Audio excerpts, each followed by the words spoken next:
Hello everyone. Today's topic for discussion is pathogenesis of meningitis and pathogenesis of typhoid. One by one we are going to discuss these two diseases. So first of all about meningitis. ITIS हमने पहले भी discuss किया है कि जिन word के and में ये आता है उसका क्या मतलब होता है. We are talking about inflammation. So here we are talking about the inflammation in meninges. Meninges सबको पता है मेनिंजेस कहाँ पे होते हैं. Meninges are the outermost covering of brain and spinal cord. अगर मेनिंजाइटिस हुआ मतलब मेनिंजेस में इन्फ्लामेशन होती है तो it will ultimately damage the brain and spinal cord, है ना, and it will be life threatening. अब अगर देखो हमने जब सेल्स पढ़े थे, हमने डिफरेंट टाइप्स के सेल्स पढ़े थे जब हम इन्फ्लामेशन स्टडी कर रहे थे, है ना. तो वहाँ पे हमने बोला था कि कुछ सेल्स ऐसे होते हैं जो रीजनरेट हो जाते हैं, फॉर एग्जांपल लिवर सेल्स, और कुछ सेल्स ऐसे होते हैं जो रीजनरेट नहीं होते हैं. अगर वो डैमेज हो गए और किल हो गए तो वो रीजनरेट नहीं हो पाते. एग्जाम्पल क्या था, जो हमारे ब्रेन सेल्स होते हैं. Brain cells if once killed they can not be regenerated. अगर रीजनरेट नहीं हुए तो this will leads to abnormality in the brain. Means अगर मेनिंजाइटिस होता है तो वो क्या करेगा, ब्रेन और स्पाइनल कॉर्ड की इन्फ्लामेशन करेगा. जब ब्रेन और स्पाइनल कॉर्ड में सीरियस इन्फ्लामेशन होती है तो अल्टीमेटली ब्रेन सेल्स डैमेज होंगे. ब्रेन सेल्स डैमेज होंगे तो वो सेल्स रीजनरेट नहीं हो पाएंगे. रीजनरेट नहीं होंगे तो अल्टीमेटली क्या होगा, there will be abnormality in the brain, और जो लाइफ लॉन्ग रहते हैं. ठीक है. अगर हम कॉजेज़ की बात करें, meningitis is caused by infections due to bacteria, virus और fungi, bleeding into the meninges, cancer, diseases of immune system, inflammatory responses to certain type of chemotherapy, any chemical agents. These are the causative agent for the meningitis. Serious and difficult to treat meningitis caused by the bacteria. जो bacterias meningitis cause करते हैं उनको treat करना बहुत ज़्यादा difficult होता है. तो मेनिंजाइटिस आई थिंक सबको समझ आ जाएगा. मेनिंजाइटिस का मतलब क्या हुआ, जब जो आपका ब्रेन और स्पाइनल कॉर्ड की आउटर मोस्ट कवरिंग होती है उसको हम क्या बोलते हैं, मेनिंजेस. जब इन मेनिंजेस में इन्फ्लामेशन होती है तो अल्टीमेटली क्या होगा, जो ब्रेन सेल्स है वो डैमेज होना शुरू हो जाएंगे. ब्रेन सेल्स डैमेज हो गए तो वो आपका रीजनरेट नहीं होते हैं. रीजनरेट नहीं होंगे तो वो अल्टीमेटली क्या करते हैं, लाइफ लॉन्ग एबनॉर्मेलिटी कॉज करते हैं. अब देखो अगर हम ब्रेन की बात करें, थोड़ा सा अगर आपने एनाटॉमी में पढ़ा होगा तो वहाँ पे 3 लेयर्स आती है. One is dura mater, another one is पिया मैटर, और एक आता है आपका एरेकेनॉइड स्पेसिस. जो ड्यूरा मैटर है, dura mater is the outer most layer. ये कहाँ पे से अटैच होती है, ये स्कल से अंदर के लिए अटैच होती है, ड्यूरा मैटर. देन आता है एरेकेनॉइड. एरेकेनॉइड क्या होता है, इन दोनों के बीच में जो स्पेस होता है उसको हम बोलते हैं एरेकेनॉइड. एरेकेनॉइड में क्या फ्लो करता है आपका सेरिब्रोस्पाइनल फ्लूइड. एक आता है आपका पिया मैटर. पिया मैटर जो है वो इनर मोस्ट लेयर होती है. एंड यहाँ पे इस लेयर का क्या काम होगा, जो भी ब्लड वेसल्स जाती है ब्रेन के लिए वो इससे होके जाती है. ठीक है. तो ये आपका लेयर्स हो गए ब्रेन में. अगर ब्रेन में थोड़ी सी भी स्वेलिंग आती है तो वो अल्टीमेटली ब्रेन को डैमेज करता है. अगर इन्फ्लामेशन होगी, इन्फ्लामेशन जहाँ होती है वहाँ पे हमने 5 साइन सिम्टम्स पढ़े थे इन्फ्लामेशन के, उसमें स्वेलिंग भी एक था. तो मतलब अगर मेनिंजेस में स्वेलिंग होती है तो वो अल्टीमेटली क्या करेगा, ब्रेन को डैमेज करेगा. स्कल सबको पता है, बोन है स्कल, है ना. स्कल में क्या होता है, बोन्स प्रेजेंट होती है और बहुत हार्ड होता है, उसको एक्सपैंड नहीं कर सकते. इमूवेबल जॉइंट प्रेजेंट होते हैं, वो मूव नहीं होते हैं, उसको एक्सपैंड नहीं कर सकते हैं. अगर ब्रेन सेल्स में स्वेलिंग आती है तो जो ब्रेन टिश्यूज़ होते हैं वो पुश करेंगे, स्कल की साइड को पुश करेंगे ना, अंदर से बाहर को पुश करेंगे, और अल्टीमेटली जो आपका स्कल है वो तो मूव नहीं होगा, वो इमूवेबल है. वहाँ पे जो बोन्स है वो एक्सपैंड नहीं होगी. अल्टीमेटली जो है बोन्स डैमेज हो जाएगी. बोन डैमेज होगी, वो क्या करेगी, ब्रेन टिश्यू को भी डैमेज करेगी और ब्रेन टिश्यूज़ जो है वो डाई हो जाएंगे. अब देखो अगर कोई हार्ड चीज़ है उसको वो एक्सपेंड नहीं हो पाएगी, है ना. अब टिश्यू में जब स्वेलिंग होगी, जब मेनिंजाइटिस में स्वेलिंग होगी मेनिंजेस स्वेल करेंगे तो वो अल्टीमेटली क्या करेंगे, जो वहाँ पे सेल्स है वो स्वेल कर जाएंगे। सेल स्वेल करेंगे तो आपका जब स्वेलिंग होगी वो स्पेस उसको ज़्यादा चाहिए होगा। अब जो स्कल है, स्कल क्या है, बोन है, बोन्स प्रेजेंट है वहाँ पे, जो इमूवेबल बोन्स है। अब स्कल जो है वो एक्सपैंड नहीं हो सकती है, बट उसके अंदर जो टिश्यूज़ है वो तो एक्सपैंड कर रहे हैं ना, वहाँ पे तो इन्फ्लामेशन से स्वेलिंग आ रही है। अब स्वेलिंग आ रही है तो स्कल एक्सपैंड नहीं करेगा, अल्टीमेटली क्या हो जाएगा, जो आपके टिश्यूज़ है वो डैमेज हो जाएंगे। टिश्यूज़ डैमेज हो गए तो वो अल्टीमेटली डाई हो जाएंगे। अगर ब्रेन सेल्स, ब्रेन टिश्यूज़ की डेथ हो जाती है तो वो रीजनरेट नहीं होते हैं, वो एबनॉर्मेलिटी कॉज करता है जो लाइफ लॉन्ग रहती है। अब देखो, अगर हम इसकी पैथोजेनेसिस की बात करें तो जो आपका बैक्टीरियल मेनिंजाइटिस है, it is caused by nasopharyngeal colonization. This will leads to the endothelial cell injury. जब endothelial cells injury होगी, हम कहाँ पे बात कर रहे हैं, meninges, ब्रेन की हम बात कर रहे हैं, तो सेल इंजरी हो गई। अब सेल इंजरी होगी तो अल्टीमेटली meningeal इन्वेजन होगा, जो अल्टीमेटली क्या करेगा, जो सब एरेकेनॉइड स्पेसेस है वहाँ पे इन्फ्लामेशन शुरू कर देगा। अब जब इन सब एरेकेनॉइड स्पेसेस में इन्फ्लामेशन होती है तो जो सेरिब्रोस्पाइनल फ्लूइड आउटफ्लो रेजिस्टेंस है वो इंक्रीज़ हो जाता है। यहाँ पे क्या हो रहा है, सेरिब्रोस्पाइनल फ्लूइड फ्लो कर रहा है ना, उसका रेजिस्टेंस इंक्रीज़ हो जाएगा, जो अल्टीमेटली क्या करेगा, जो इंटरस्टिशियल स्पेसेस है वहाँ पे एडीमा कॉज कर देगा। वहाँ पे फ्लूइड एक जगह पे कलेक्ट होना शुरू हो जाएगा और एडीमा हो जाएगा। Ultimately there will be increase in intracranial pressure, this will leads to decrease cerebral blood flow. And जब ये एंडोथेलियल सेल्स में इंजरी होती है तो ये क्या करते हैं, जो ब्लड ब्रेन बैरियर है उसकी परमिएबिलिटी को भी इंक्रीज़ कर देते हैं। ब्लड ब्रेन बैरियर भी आपने पढ़ा होगा एनाटॉमी में, ब्लड ब्रेन बैरियर को सारी चीज़ें क्रॉस नहीं करती है, वो इम्परमिएबल होता है। कुछ ही चीज़ें हैं जो आपका ब्लड ब्रेन बैरियर को क्रॉस कर सकती है, ठीक है। बट जब वहाँ पे एंडोथेलियल सेल्स में इंजरी होती है तो जो ये ब्लड ब्रेन बैरियर है it will be more permeable to everything. जब परमिएबल हो जाएगा तो मीन्स जो फ्लूइड है वो डायरेक्टली ब्लड ब्रेन बैरियर के थ्रू फ्लो करेगा। जब फ्लूइड फ्लो करेगा तो वहाँ पे अल्टीमेटली एडीमा हो जाएगा। एडीमा होगा तो जो इंटरक्रेनियल प्रेशर है वो इंक्रीज़ होगा तो जो सेरिब्रल ब्लड फ्लो है वो भी डिक्रीज़ हो जाएगा। जब इन सेरिब्रल जो भी ये सब एरेकेनॉइड स्पेसेस है, जब यहाँ पे इन्फ्लामेशन होती है तो ये क्या करेगा, जो सेरिब्रल रीजन है ब्रेन का वहाँ पे इन्फ्लामेशन कॉज करेगा।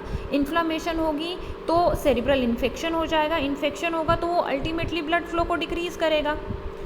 इन्फ्लामेशन होगी तो साइटोटॉक्सिक एडीमा भी होगा। अब देखो, हमने इन्फ्लामेशन के, अब ये नहीं सोचना है कि ये सारी चीज़ें कैसे हो रही है, हमने पढ़ा था जब इन्फ्लामेशन होती है तो वहाँ पे एडीमा होता है, ये इन्फ्लामेशन के साइंस एंड सिम्टम्स में आता है। जो फ्लूइड है, इन्फ्लामेशन होगी तो ब्लड वेसल डैमेज होगी, ब्लड वेसल डैमेज होगी तो वहाँ पे आपका फ्लूइड कलेक्ट होना शुरू हो जाएगा। तो यहाँ पे भी वही चीज़ें हो रही है, ठीक है। जब और बात कहाँ की कर रहे हैं, मेनिंजेस कहाँ पे प्रेजेंट होते हैं, ब्रेन में प्रेजेंट होते हैं। ब्रेन में प्रेजेंट होंगे तो ये सारी के सारे जो भी आपका मैकेनिज्म चल रहा है ये कहाँ पे हो रहा है, सारा का सारा ब्रेन में हो रहा है। तो मेनिंजाइटिस में बेसिकली क्या होता है, इन्फ्लामेशन होती है, इन्फ्लामेशन होगी तो एडीमा होगा और जो सेरिब्रल ब्लड फ्लो है, ब्रेन के लिए जो ब्लड फ्लो है वो डिक्रीज़ हो जाएगा। अगर हम डायग्नोसिस की बात करें तो डायग्नोस कैसे करते हैं इसको, via lumbar puncture. Lumbar puncture में क्या होता है, एक थिन नीडल को आपका इंसर्ट कर देते हैं, जो वर्टिब्रे में स्पेसेस होते हैं वहाँ पे एक थिन नीडल को आपका इंसर्ट कर देंगे। इंसर्ट करने के बाद वहाँ से स्मॉल अमाउंट में सेरिब्रोस्पाइनल फ्लूइड को विड्रॉ कर देंगे, फिर उस फ्लूइड को एग्जामिन करेंगे और वहाँ पे देखेंगे कि क्या कोई प्रेजेंस है बैक्टीरिया और फंजाई के लिए, तो उससे हम इसको डायग्नोज कर सकते हैं। जो आपका नॉर्मल सेरिब्रोस्पाइनल फ्लूइड होता है उसमें जो ग्लूकोज और प्रोटीन का अमाउंट होता है that will be fixed. In infected person there will be very in the percentage of bacteria and viruses. अगर हम ट्रीटमेंट की बात करें तो आपका पेनिसिलिन है, एंटीबायोटिक इसको देते हैं, सिफेलोस्पोरिन्स दिया जाता है। अगर हम वायरल मेनिंजाइटिस की बात करें तो वहाँ पे असाइक्लोविर दिया जाता है। तो ये आपके ड्रग ट्रीटमेंट है जो हम मेनिंजाइटिस के लिए यूज़ करते हैं। Next is typhoid. अगर हम पैथोजेनेसिस की बात करें, typhoid is caused by salmonella typhi, ठीक है। This is an systemic infection, मतलब ब्लड वेसल्स, ब्लड स्ट्रीम में ये इन्फेक्शन होता है जो सैल्मोनेला टाइफी है, that will leads to the typhoid. जो ये सैल्मोनेला टाइफी है, this is usually ingested by contaminated food और वाटर के थ्रू ये स्प्रेड होता है बॉडी में। It spread among individual by direct contact with the feces of infected person. Means जो ये डिज़ीज़ है, कोई भी एनिमल इस डिज़ीज़ को कैरी नहीं करता है, तो मीन्स ये डिज़ीज़ एनिमल से नहीं होती है। It will transmit from human to human. जब कोई पर्सन जो है, कोई इंडिविजुअल है, ही और she will be in direct contact with the feces of infected person, तो एक पर्सन से ये दूसरे पर्सन में हो सकता है। 1 in 4 cases of typhoid and in death. But जब हम ड्रग ट्रीटमेंट देते हैं टाइफॉइड के लिए, then there will be less than 4 in 100 that is fatal. Salmonella typhi enter through the mouth and spends 3 weeks in the intestine. From bloodstream it spread to the other tissue or organ and ultimately leads to the damage of these tissues and organ. जब भी ये आपका Salmonella typhi body में enter करता है, enter कहाँ से करेगा? आपका माउथ से एंटर करेगा। किसके थ्रू? जो भी फूड हो गया, अगर फूड है, कंटामिनेटेड फूड हो गया, वाटर हो गया, उसके थ्रू ये एंटर करता है बॉडी में। बॉडी में जैसे ही एंटर हुआ, उसके बाद क्या होगा? ये 3 वीक्स जो है वो आपका इंटेस्टाइन में स्पेंड करेगा। इंटेस्टाइन में स्पेंड करने के बाद इसमें मल्टीप्लिकेशन होती है, देन ये ब्लड स्ट्रीम में एंटर करेगा। ब्लड स्ट्रीम में एंटर करने के बाद जो ऑर्गन्स और टिश्यूज़ होंगे उनको डैमेज करना शुरू कर देगा। सिम्टम्स की अगर हम बात करें, इटियोलॉजी की अगर हम बात करें टाइफॉइड की, this will leads to sustain fever as high as 103 to 104 degree Fahrenheit. मतलब इतना ज़्यादा तेज़ फीवर होता है टाइफॉइड में। वीकनेस होती है, स्टमक पेन होता है, headache, nausea, loss of appetite, constipation और sometimes diarrhoea. These are the symptoms of the typhoid. Causes, it is caused by salmonella typhi injection. कहाँ से इंजेस्ट होता है ये? आपका कंटेमिनेटेड फूड और वाटर के थ्रू। देन ये 2 to 3 वीक्स के लिए स्मॉल इंटेस्टाइन में अपना स्पेंड करता है। अल्टीमेटली ब्लड स्ट्रीम में एंटर करके आपका जो भी डिफरेंट टिश्यूज़ होंगे उनको डैमेज करना शुरू कर देगा। Bacterium is carried by WBCs, liver, spleen and bone marrow. Bacteria then multiply in the cell of these organs and re-enter into the bloodstream. जो इसका साइकिल है वो चलता जाएगा। लाइक सेल्मोनेला टाइफी जैसे ही इंजेक्शन होता है, बॉडी में एंटर करने के बाद आपका इंटेस्टाइन में 3 वीक्स स्पेंड करेगा, 2 to 3 वीक्स स्पेंड करेगा। उसके बाद ये एंटर करता है ब्लड स्ट्रीम में। देन ब्लड स्ट्रीम में WBCs, लीवर, स्प्लीन और बोन मैरो के थ्रू इसको कैरी करेंगे और डिफरेंट टिश्यूज़ तक लेके जाएंगे। देन डिफरेंट टिश्यू में ये बैक्टीरिया मल्टीप्लाई होना शुरू हो जाएगा। मल्टीप्लिकेशन के बाद अल्टीमेटली ये ब्लड स्ट्रीम में एंटर करेगा और जो ये साइकिल है ये कॉन्टिन्यूसली चलता जाएगा। देखिए यहाँ पे पैथोजेनेसिस जो भी मैंने अभी बोला वही यहाँ पे है। ये साइकिल जो है वो रिपीट होता जाएगा। जैसे ही इंजेक्शन होता है सैल्मोनेला टाइफी का, this will enter into the small intestine and in small intestine it spends about 2 to 3 weeks. After this will enter into the mesenteric lymph node में एंटर करने के बाद ये थोड़े टाइम के लिए यहाँ पे स्पेंड करेगा। देन अल्टीमेटली मल्टीप्लाई करेगा। मल्टीप्लिकेशन होगी आपका लीवर, बोन मैरो, स्प्लीन में एंड अल्टीमेटली ये एंटर करेगा गॉल ब्लैडर के थ्रू आपका स्मॉल इंटेस्टाइन में। यहाँ से जब ये थोरेसिक डक्ट के थ्रू मल्टीप्लिकेशन होती है मैक्रोफेजेस में, मतलब ये कहाँ पहुँच गया है? सिस्टेमिक सिस्टम में पहुँच गया है, मतलब ब्लड स्ट्रीम में ये एंटर हो गया है। ब्लड स्ट्रीम में एंटर होने के बाद यहाँ पे मल्टीप्लिकेशन होता जाएगा। कौन से सेल्स में? जो लीवर है, स्प्लीन है, बोन मैरो है, यहाँ पे इसकी मल्टीप्लिकेशन होती जाएगी। मल्टीप्लिकेशन होने के बाद ये कहाँ एंटर करेगा? फिर से गॉल ब्लैडर में एंटर करेगा। गॉल ब्लैडर से फिर से आपका इंटेस्टाइन में एंटर करेगा और जो ये साइकिल है ये साइकिल ऐसे ही चलता रहेगा।